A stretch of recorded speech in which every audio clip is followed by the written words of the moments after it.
আপনি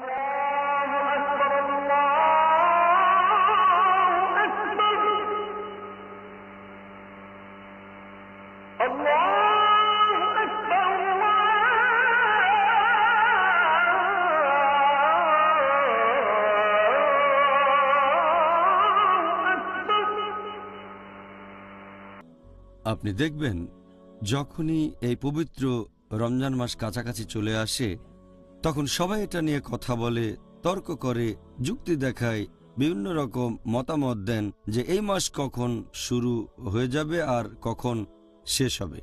এখানে এক একজন এক একভাবে তাদের মতামত জানিয়েছেন।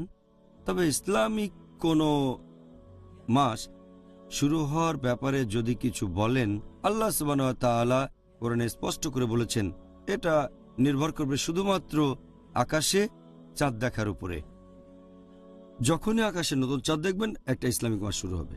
আল্লাহ পবিত্র কোরআনে বলেছেন সূরা বাকারা অধ্যায় নম্বর 2 আয়াত নম্বর 189, তারা তোমাকে নতুন চাঁদ সম্পর্কে প্রশ্ন করলে বলো এটা হচ্ছে নির্দিষ্ট কিছু জিনিসের সময় নির্দেশক মানুষের বিভিন্ন কাজের জন্য এবং হজের জন্য। আল্লাহ স্পষ্ট করে বলেছেন যে তোমরা যখনই নতুন চাঁদ দেখবে ইসলামিক মাস শুরু হবে। আর মুহাম্মদ সাল্লাল্লাহু আলাইহি সাল্লাম এটা স্পষ্ট করে বলেছেন অনেক সহিহ হাদিসে। একটা হাদিস সহিহ বুখারীতে খণ্ড নম্বর 3 বুক অব ফাস্টিং হাদিস নাম্বার 1909, আবু হুরায়রা রাদিয়াল্লাহু আনহু তিনি বলেছেন নবী মুহাম্মদ সাল্লাল্লাহু আলাইহি সাল্লাম, আবুল কাসেম ওনার আরেকটা নাম, আল্লাহ তার উপর সন্তুষ্ট হন, তিনি বলেছেন যে রোজা রাখবে তোমরা যখন রমজানের নতুন চাঁদ দেখবে। নতুন চাঁদ দেখলে রোজা রাখবে, তার মানে রমজানের শুরু। আর রোজা বন্ধ করবে যখন শাওয়াল মাসের নতুন চাঁদ তোমরা দেখতে পাবে। আর তখন যদি আকাশে মেঘ থাকে, যদি চাঁদ দেখতে না পারো, তাহলে শাবান মাসের 30 দিন পূর্ণ করবে।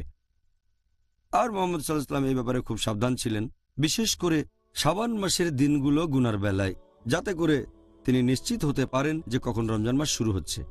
একটা হাদিস আছে সুনান আবু দাউদে খণ্ড নম্বর 2 বুক অব ফাস্টিং হাদিস নাম্বার 2318, হযরত আয়েশা রাদিয়াল্লাহু আনহা তিনি বলেছেন যে মুহাম্মদ সাল্লাল্লাহু আলাইহি সাল্লাম শাবান মাসের দিনগুলো গোনার ব্যাপারে সবচেয়ে বেশি সাবধান থাকতেন। আর যখন তিনি রমজানের নতুন চাঁদ দেখতেন রোজা রাখা শুরু করতেন। আর যদি তিনি নতুন চাঁদ না দেখতেন, হয়তো আকাশে অনেক মেঘ ছিল, তখন তিনি শাবান মাসের 30 দিন পূর্ণ করতেন। মুহাম্মদ সাল্লাল্লাহু আলাইহি ওয়াসাল্লাম শাবান মাসের ব্যাপারে সাবধান থাকতেন যাতে করে তিনি সঠিকভাবে জানতে পারেন রমজানের শুরুটা। আর এখানে সাক্ষীর ব্যাপারে যদি বলতে হয় আকাশে চাঁদ দেখা গেছে কিনা, আমাদের নবী মুহাম্মদ সাল্লাল্লাহু আলাইহি ওয়াসাল্লাম বলেছেন, এটা আছে সুনান আল নিসাইতে বুক অব ফাস্টিং হাদিস নাম্বার 2118, নবী মুহাম্মদ সাল্লাল্লাহু আলাইহি ওয়াসাল্লাম বলেছেন যদি দুইজন ন্যায়নিষ্ঠ মুসলিম চাঁদ দেখে আর সাক্ষ্য দেয় তাহলে রোজা রাখো বা রোজা বন্ধ করো। মানে দুজন ন্যায়নিষ্ঠ মুসলিম যদি চাঁদ দেখে তাহলে রোজা রাখতে পারেন, রমজান মাস শুরু, অথবা রোজা বন্ধ করবেন মানে রমজান মাস শেষ। তাহলে দুজন সাক্ষী লাগবে পবিত্র রমজান মাস শুরু অথবা শেষ করতে গেলে। তবে আরেক দল বিশেষজ্ঞ বলেন যে একজন সাক্ষী যথেষ্ট রমজান মাস শুরু করার জন্য। এটার ভিত্তিতে একটা হাদিস আছে সুনান আবু দাউদে খণ্ড নম্বর 2 বুক অব ফাস্টিং হাদিস নাম্বার 2335। এখানে আব্দুল্লাহ ইবনে উমর রাদিয়াল্লাহু আনহু বলেছেন যে মানুষজন যখন আকাশে চাঁদ দেখছিল, রমজান মাসে নতুন চাঁদ দেখার চেষ্টা করছিল, তখন আমি নবীকে বললাম যে আমি নতুন চাঁদ দেখেছি। নবী রোজা রাখলেন, অন্যদেরকে রোজা রাখার নির্দেশ দিলেন। তাহলে এখানে মাত্র একজন সাক্ষী। আর বেশিরভাগ বিশেষজ্ঞ বলেন রমজান মাস শুরু হওয়ার কথা বললে একজন সাক্ষী যথেষ্ট। দুজন সাক্ষী থাকলে ভালো, তবে একজনই যথেষ্ট। আর রমজান মাস শেষ হওয়ার কথা বললে এখানে দুজন সাক্ষী।